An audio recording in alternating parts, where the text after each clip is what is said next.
Nuestro tema del día es la inflación. Prometimos especialistas y estamos con Eduardo Robinson, economista amigo del programa. ¿Cómo estás, Eduardo? Bienvenido, buen día. Hola, Carolina, muy buenos días, un gusto. Te propongo comenzar a desandar las cifras finales o las que se dio por parte del INDEC y después vamos rápido para poder analizarlas, ¿Cómo no? ¿Te parece? Perfecto. Bueno, los datos del INDEC para el mes de julio. La inflación fue del 4%, la acumulada en los últimos 12 meses 263,4% y la acumulada, es decir, lo que va de este 2024, 87%. Acordate estas cifras porque después las tenemos que analizar. Sí, tal cual. Vamos con la siguiente. ¿Cómo no? Los principales incrementos por división: restaurantes y hoteles, un 6,5%, bebidas alcohólicas y tabaco, un 6,1%, vivienda, agua, electricidad y otros combustibles, un 6%. Esto marcado por los alquileres. Seguimos.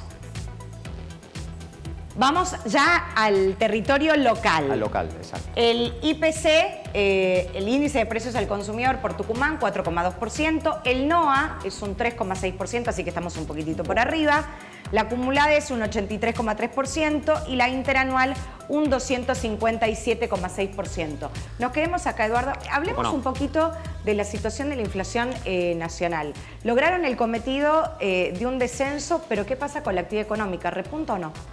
Bueno, si uno mira los números, claramente, Carolina, estamos observando un descenso en la tasa de inflación, pero claro, estamos hablando todavía de un 4%, un 4,2% en el caso de la provincia de Tucumán, es decir, son valores todavía muy altos para tener en cuenta desde el punto de vista mensual. Es decir, la inflación viene bajando, pero muy en cámara lenta, y es como que en los últimos meses encuentra esa resistencia en el orden del 4%. Recordemos que venimos de una inflación en junio del 4,6%.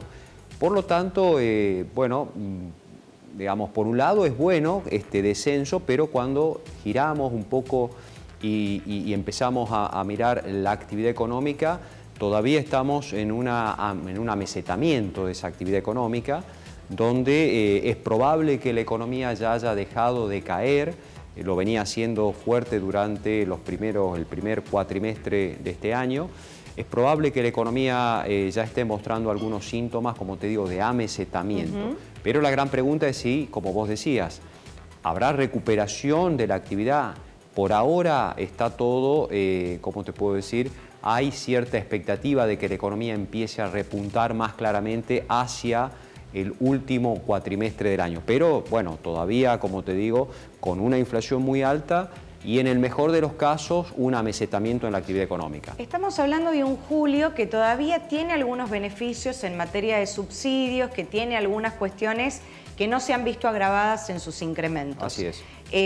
Caputo dijo que él aspira a en septiembre tener una inflación que sea del 0, algo. Para muchos especialistas algo imposible. Sí. Pero digo, con esta quita de subsidios, con los aumentos que se vienen, más esta lentitud en la reactivación económica, ¿cómo los puntos centrales de ese plan económico se pueden llegar a cumplir? No, yo creo que por ahora hay un programa económico que tiene que ver más con el aspecto financiero, llamémosle así, tratar de mantener el dólar estable, incluso a cierta baja en el tipo de cambio, tratar de que no haya emisión de dinero para precisamente no alentar o desactivar cualquier tipo de motor inflacionario. Pero claro, los incrementos, Carolina, siguen, tarifas de servicios públicos que siguen, es decir, estamos en una economía altamente indexada. Todavía esa inercia inflacionaria, esas expectativas de inflación, hay que ir desactivándolas. Mientras eso esté presente, y es muy difícil lograr por ahora en los meses venideros inflaciones que empiecen con 0, ¿no? Mensuales. No se está viendo eso en el corto plazo al menos, y con una actividad económica que está testeando el programa, ¿no? Yo creo que me parece que por ahí no hay que ser demasiados optimistas con respecto, digamos, al comportamiento de la tasa de inflación, y habrá que ver la actividad económica porque eso depende de la confianza y de las expectativas. ¿Qué tenemos que prestar más atención, en la interanual o el acumulado, en lo que va de este 2024? Yo te diría que hay que prestarle más atención a este 87%. Si bien, por supuesto, uno va acumulando, tenemos 263%, una de las inflaciones más altas del mundo. Recordemos que este valor del 4% que se registró en el mes de julio, América Latina lo va a tener anual. El promedio de América Latina, quitando a Venezuela y a la Argentina, va a dar alrededor de 4,5 anual para todo lo que es América Latina. Esto digo para poner en contexto lo que estamos conversando acerca de la inflación. ¿Por qué le presto más atención al 87%? Porque primero que acá empieza, este es el programa, llamémosle así, de estabilización que plantea la gestión Milei. El resto, si bien por supuesto hay que tenerlo en cuenta, hemos tenido una devaluación en el medio, hubo elecciones el año pasado con una devaluación. Bueno, el plan platita que el gobierno anterior había implementado con una inundación de pesos en el mercado, eso también ha traído por supuesto consecuencias inflacionarias que tienen algún tipo de rezago. Por lo tanto, yo le presto más atención a este 87%. Perfecto. Pero claro, cuando la gente dice 87% en 7 meses, por delante, ¿qué queda, no? Por delante, ¿qué queda? Chicos, sabemos que hay muchas preguntas, es un tema que da para largo. Eduardo, ¿cómo estás? Hola Silvina, un gusto. Pienso por ejemplo, en los sectores que ahora dentro de unos días tienen que sentarse a conversar paritarias, ¿no? Vos hablabas de estos dos índices, el interanual, es decir, desde hace 12 meses y lo que se va acumulando durante el año. ¿Qué herramientas pueden tener, se les puede dar a esos sectores para que no se considere estas últimas cifras, que son más bien bajas, porque sus salarios están estancados hace bastante más tiempo, ¿no? Bueno, lo que estamos viendo, Silvina, es que el salario está perdiendo, es decir, hay una recuperación de alrededor de un 4% en general en el sector formal, estamos hablando, el informal, por supuesto, está mucho más bajo de eso, pero todavía si tomamos el salario en lo que tiene que ver con mediciones anuales, viene perdiendo con respecto a la tasa de inflación, con lo cual es muy difícil que haya paritarias donde no tengan que ceder ambas partes, ¿no? Yo creo que es muy difícil otorgar incrementos en estos momentos que vayan a empatarle por lo menos a la tasa de inflación.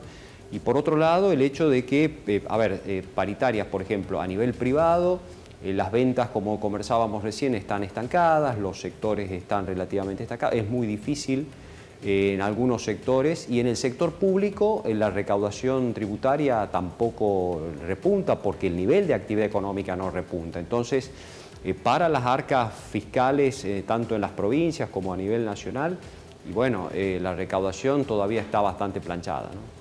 Habíamos hablado de cuáles son los sectores más afectados, ¿no? Los porcentajes que por división tenían mayor impacto. Vamos a ver lo que pasaba en Tucumán, porque vimos los impactos en el país. Este es el nacional. Vamos a ver qué es lo que pasa. Bueno, esto es el nacional: vivienda, agua, electricidad y otros combustibles 13,6%, recreación y cultura un 11,9%, alimentos y bebidas no alcohólicas un 6,1%, bebidas alcohólicas y tabaco un 3,6%, transporte un 1,8% y comunicación un 7,3%. Esto es lo de julio respecto a junio a nivel nacional. Y esto son las principales variaciones por división respecto a diciembre. Exacto. Vivienda, agua, electricidad y otros combustibles un 119,9%. Bueno, ahí tenemos todo lo que el impacto de las tarifas de servicios públicos, claro, ¿no? Todo lo que tiene que ver con precisamente electricidad, combustibles, todo esto viene mostrando una dinámica muy importante, 120%. De inflación acumulada. Mirá los servicios. Claro, servicios, 127%, también nuevamente todo lo que tiene que ver con tarifas de servicios públicos. Recordemos que el gobierno va quitando subsidios, precisamente para tratar de disminuir el gasto público y con eso tratar también de emitir menos dinero. Esto es lo que estamos observando. Y mira estos dos ítems, educación y transporte. Este es el impacto en Tucumán. Educación 7,1% y transporte un 1,8%. Sí. Y esto último, en septiembre viene una quita de subsidios a nivel nacional, además. Así es. ¿Esto va a tener un impacto en todo el país? Esto va a tener un impacto en todo el país porque seguramente lo que estamos conversando, estos porcentajes que estamos viendo, educación 107%, bueno, lo que conversábamos recién con Silvina, ¿no? Es decir, parte de lo que tiene que ver con los salarios en el sector educativo, cuotas de colegios, etcétera. Bueno, eso es lo que está marcando este indicador. y transporte 1,8, que hay muchos signos de pregunta. El sector de transporte todavía atraviesa una crisis de financiamiento y por lo tanto vamos a ver cómo es. Bueno, ya sabemos que en el AMBA se quitaron los subsidios y vamos a ver si eso se va extendiendo a todo el país. Vamos a ver realmente cuál es el impacto y cuál va a ser la política de subsidio a nivel de transporte, ¿no? Eduardo, por último, sí. Este cuadro de situación es el tucumano, julio 2024 respecto a diciembre 2023. Digo, más allá de si estemos hablando de Tucumán o sí. estemos hablando de la inflación nacional, el gobierno está desesperado por bajar este índice. ¿Qué va a pasar en agosto? ¿Se puede bajar ese 4% con estas consideraciones que estamos diciendo de quita de subsidios, de aumentos tarifarios? No está claro que vaya un descenso. De hecho, las primeras semanas de agosto están mostrando incluso algún incremento. Con lo cual, por eso conversábamos recién, tenemos que ser, si nosotros miramos el comportamiento de la inflación, hay cierto optimismo. Ahora, cuando vemos por delante que la actividad económica no está repuntando, ¿por qué es importante esto? Porque no hay más cantidad de bienes y servicios. Por lo tanto, las paritarias tienen que estar muy controladas, porque si hay paritarias con estancamiento de la actividad económica, mesetamiento, eso va a traer aparejado más inflación. Entonces tenemos que ser cuidadosos con eso. Y por otro lado, queda una enorme agenda todavía de aspectos que tienen que ver con ir quitando subsidios, y eso se va trasladando a los precios, porque en la medida en que el comerciante dice tengo que pagar la electricidad más cara, tengo que pagar algunos impuestos y algunas tarifas más caras, eso se va trasladando. Y además a la economía indexada. Si vos sos comerciante y tenés un alquiler, vas a indexar la economía. Ese efecto dominó en todo lo demás. Lo trasladas al producto, hay menos venta y volvemos a esto. Estamos un poco en ese círculo. Por eso te decía, quebrar la inercia inflacionaria, el círculo ese en el que estamos inmersos, ¿no? Eduardo, siempre es un placer escucharte y entender la economía de tu mano. Muchísimas gracias por venir. Gracias, por favor, un gusto, Carolina, a ustedes. Y esto todo, esta información, estos números, actualizados en un ratito en el 8.tv.